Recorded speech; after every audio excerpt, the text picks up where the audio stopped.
Hello, have you ever wondered what the best and most fun builds are in Dungeon Clawler? Well, wonder no more. In this video I will go over my personal top 5 builds that are strong and fun. Number 5. The Spike build. Although less fun to play, it can be extremely effective versus enemies that hit multiple times. Pick up any spike item you can find and watch those spikes stack up.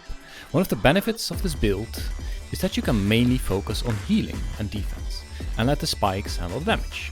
The obvious downside of this build is that there are enemies that don't do any direct attacks. Another weakness is that enemies that do one strong attack will not be very effective against the spikes. I give this build a 6 out of 10 for fun, because it's kinda fun to see enemies defeat themselves, but it is hard to get stacked up high enough. Number 4. The Strength build. It just feels great to absolutely smack your enemies with a build that has a whole bunch of strength. To make things even more awesome, try getting a lava bath bomb up and watch how small fluffs absolutely decimate the enemies. The obvious benefit of this build is that you will smack for tons. The sad downside of this build is that you will smack yourself for tons if the enemy has Reflect. I give this build an 8 out of 10 because having loads of strength just feels fantastic. However, smacking yourself not so much.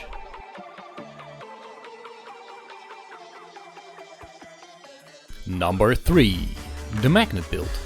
Now, this build can work with any character, but have you ever tried to use magnets with magnets?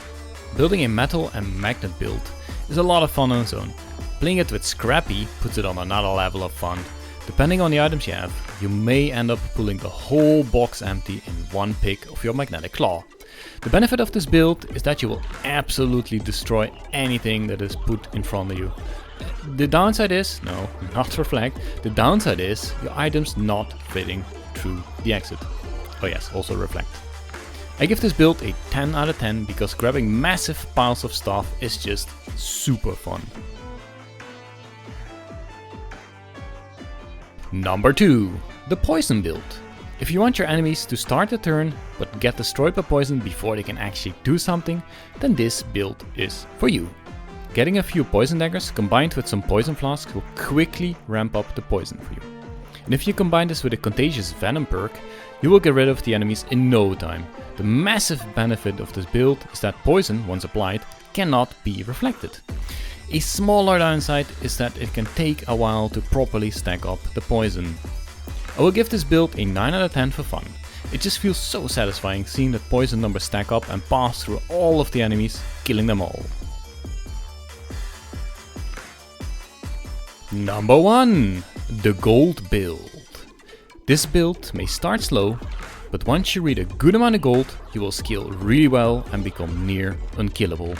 This build relies on the gold dagger for damage and the golden armor perk for health. To get this far, you might want to start a run with a different build and use the Hand of Midas to start building up your fortune. The major benefit of this build is that it practically scales endlessly. The sad downside is that you will absolutely destroy yourself on Nathaniel with the Reflect. To survive Nathaniel, I would recommend trying to get some holy shields. They also count for your turn to counter the Reflect. Another suggestion would be to switch to poison damage as soon as you have enough health. Get some of the poison flasks to triple your poison stacks and it will quickly ramp up as well. One of the major downsides of this build is, this. I give this build a 10 out of 10 for fun because you just never know what is going to happen. So this is my top 5 fun builds in Dungeon Clawler. Let me know down in the comments below if you agree, if you have any specific builds that you enjoy, because there is still many more builds to do. Thank you for watching this video, and if you enjoyed this, feel free to like and subscribe, and check out my other Dungeon Clawler videos. Thanks for watching, bye!